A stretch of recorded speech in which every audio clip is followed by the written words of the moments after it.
Goeiemôre en baie welkom by ons spesiale week waar ons praat oor ons identiteit en die Heilige Gees. En dit is 'n spesiale tyd van die jaar wat ons fokus op regtig wie ons is en hoe ons onsself vind in die werking van die Heilige Gees. Gister het die wet bietjie met ons gesels oor hoe ons regtig waar eintlik eers tot bekering kan kom deur die werking van die Heilige Gees en hoe ons dan ook hierdie bekeerde lewe, hierdie lewe in Christus voluit kan lewe deur die Heilige Gees wat ons dan op die regte pad hou. Sodat as ons 'n treukie afgee dat hy ons keer en hy stop ons en hy bring ons terug.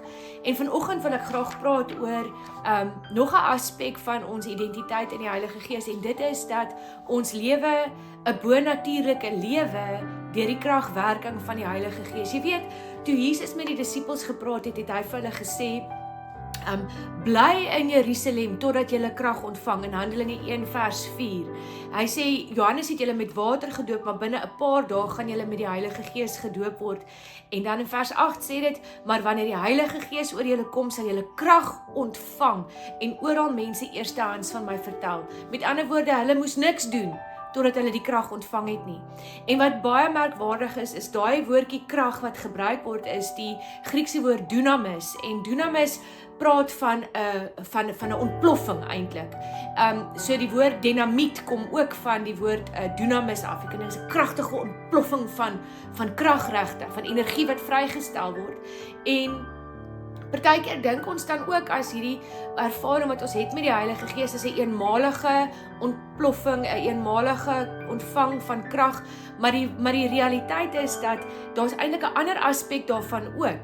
En dit kom van die woord dynamo af, want dit word ook afgelei van die Griekse woord dunamis. So 'n dynamo is meer 'n deurlopende opwekking van krag. En ons sien die patroon tog wel ook in die Nuwe Testament waar die disippels het aanvanklik in die bokamer gewag, die Heilige Gees het oor hulle gekom, onmiddellik kon Petrus 'n preek wat wat bonatuurlik mense aangeraak het, dat 3000 mense tot bekering gekom het. Dieselfde Petrus wat nie eers kon opstaan vir Jesus toe teenoor 'n slawe meisie langs 'n vuur toe Jesus gekruisig was nie, maar met hierdie ontvang van krag word hy ontvang hy boldness om te getuig en nie net dit nie, sy woorde is nie net woorde nie, dit is belaai met krag van die Heilige Gees wat dan uitvloei en mense se harte raak en mense se lewens verander. Maar dit bly nie net daar nie. 'n Paar hoofstukke later in Handelinge 4 word Petrus en ek dink Johannes word hulle voor die Fariseëse raad geroep en dan word aan hulle gesê julle moet ophou om van Jesus te praat. Julle mag nie verder van hom praat nie. Hulle sê wel ek weet nie van julle nie, maar ons kan niks anders doen as om van Jesus te praat nie, want ons het dit alles gesien gebeur. Hulle word toegesluit.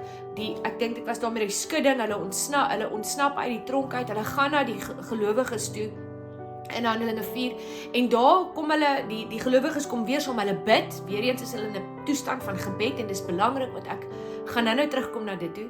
Hulle bid, hulle gebed hierdie bed, hulle sê Handelinge 4 vers 29 en nou Here, hoor hoe dreig hulle ons, gee ons u diensknegte dat ons u woord met waagmoed kan verkondig. Steek jy hand uit en bewerkstellig genesing, laat daar tekens en wonders plaasvind deur die naam van die heilige dienaar Jesus. En dan, hoor wat gebeur. Na hierdie gebed, hierdie gebou waar hulle bymekaar gekom het geskud en hulle is almal met die Heilige Gees vervul. En hulle het God se boodskap onverskrokke verkondig. Hierdie mense het reeds die Heilige Gees ontvang, maar toe hulle onder druk is en hulle is benoud en hulle is beangs en hulle weet hulle gaan vervolg word, heel moontlik gaan dit hulle lewens kos, kom hulle weer voor die Here en sê Here, ons kort weer die Heilige Gees en hy vervul hulle weer. Hulle word deurlopend vervul met die Heilige Gees en dit is so super belangrik dat ons nie onder die indruk is dat ons 'n eenmalige ervaring met die Heilige Gees moet hê. Sondag miskien tydens die worship so ietsie van 'n hoendervleisie ervaar en dan is dit nou dit. Dit is genoeg om ons deur te sien. Ek wil vir julle sê dit is nie. Ons het nodig om 'n diep honger te hê, behoefte te sê, God, kom die lewende waters laat opborrel in my binneste.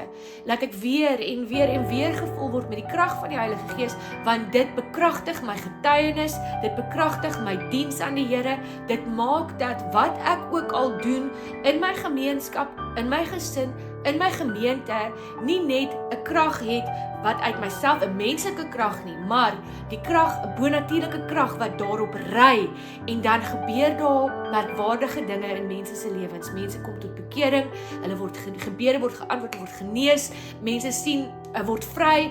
Dit is 'n lewe waartoe God ons roep, wat ons net kan leef deur die werking van die Heilige Gees. Maar nie een persoon, nie een Christen is uitgesluit nie. Almal word geroep tot dit.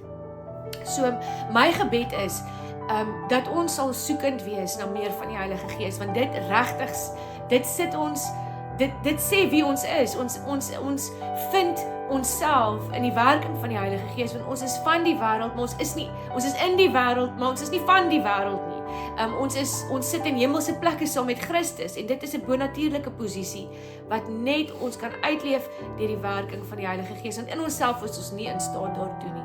En so, hoe kry ek dit? Hoe word ek deurlopend vervul met die Heilige Gees? Ek dink eerstens moet ons 'n honger hê daarvoor. Is Here, ek kan nie deur hierdie dag gaan sonder dat U teenwoordig is in my nie. Ek kan nie deur hierdie dag gaan sonder nuwe wyn wat in my opspoel nie.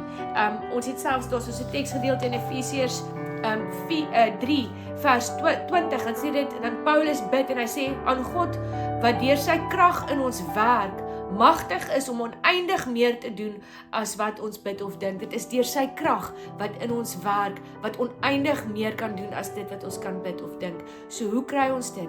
Ons moet in God se teenwoordigheid tyd spandeer, in gebed, in lofprysing, in bestudering van sy woord. Dit is in sy teenwoordigheid waar ons krag ontvang, waar ons weer gevul word, en waar ons reg is om hierdie lewe van oorwinning te leef, en 'n lewe wat 'n impak maak in die lewens van die mense om ons, en dit is waartoe ons geroep is. En ek prys die Here en ek loof hom daarvoor, en my gebed is, Here, kom vul ons weer, sodat ons kragtig kan werk in die lewens van die mense om ons, en ons dankie daarvoor in Jesus naam. Amen. Mag jy 'n baie geseënde week hê.